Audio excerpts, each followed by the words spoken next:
Selamat pagi Bapak Ibu, saudara-saudara yang sama-sama dikasih oleh Tuhan. Salam sejahtera bagi kita sekalian.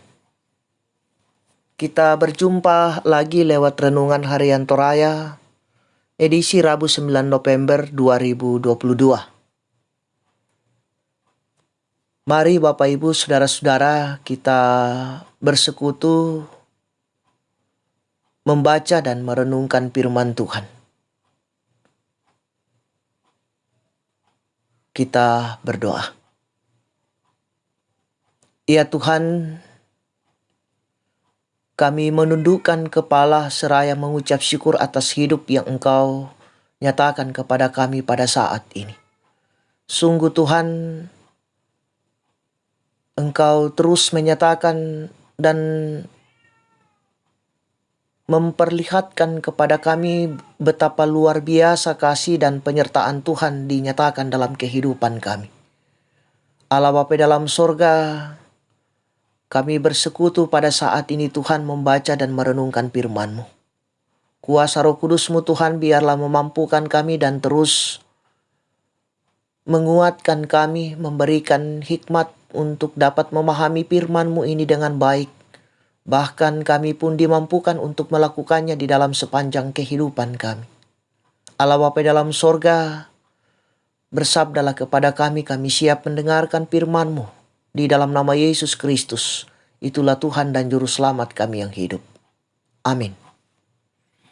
Bacaan firman Tuhan pada saat ini dari kitab Sakaria pasal 8 ayat 1 sampai dengan 19. Ayat yang ke-15 saya akan bacakan. Firman Tuhan berbunyi, "Maka pada waktu ini aku kembali bermaksud berbuat baik kepada Yerusalem dan kepada kaum Yehuda. Janganlah takut." Amin firman Tuhan. Tema kita pada saat ini, Tuhan menjamin rasa aman. Saudara-saudara yang sama-sama dikasih oleh Tuhan kita Yesus Kristus, ketidakamanan sebuah daerah akan sangat berpengaruh pada segala lini kehidupan masyarakat yang hidup di dalamnya. Hal itu akan membuat buruknya pembangunan, ekonomi, kesehatan, pendidikan, dan lain-lain sebagainya.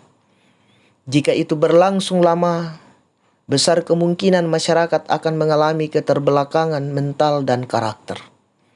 Nah, saudara-saudara yang sama-sama dikasih oleh Tuhan, pembangunan kembali bait suci di Yerusalem telah cukup lama mengalami hambatan.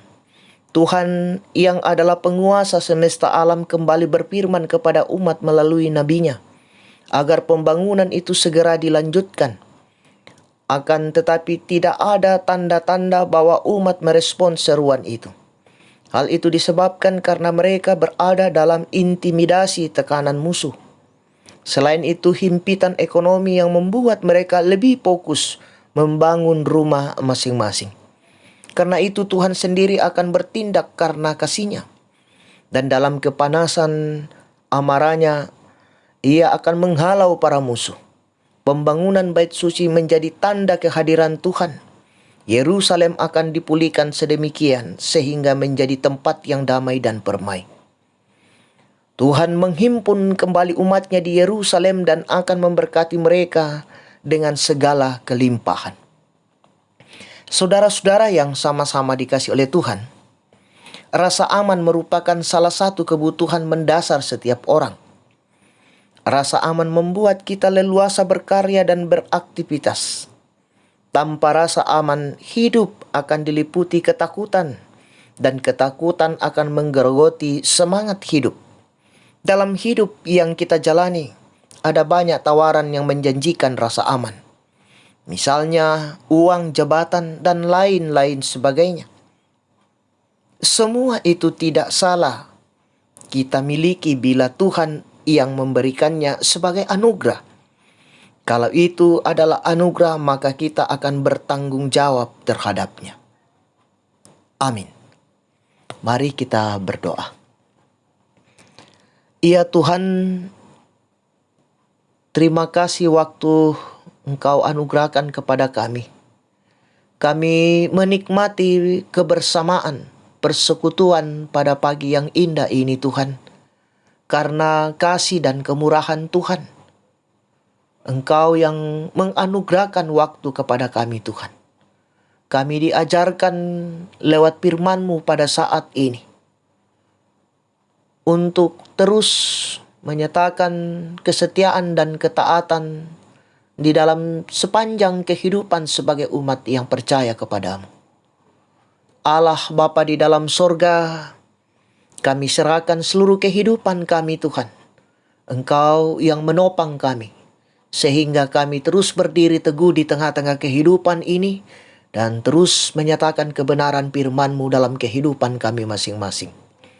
Allah Bapa dalam sorga, kami serahkan kehidupan kami Tuhan, dalam tanggung jawab dan rencana hidup kami hari ini. Berkati kami Tuhan, ampunkan salah dan dosa kami.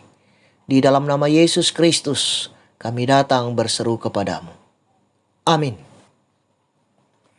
Selamat beraktivitas, Tuhan Yesus memberkati.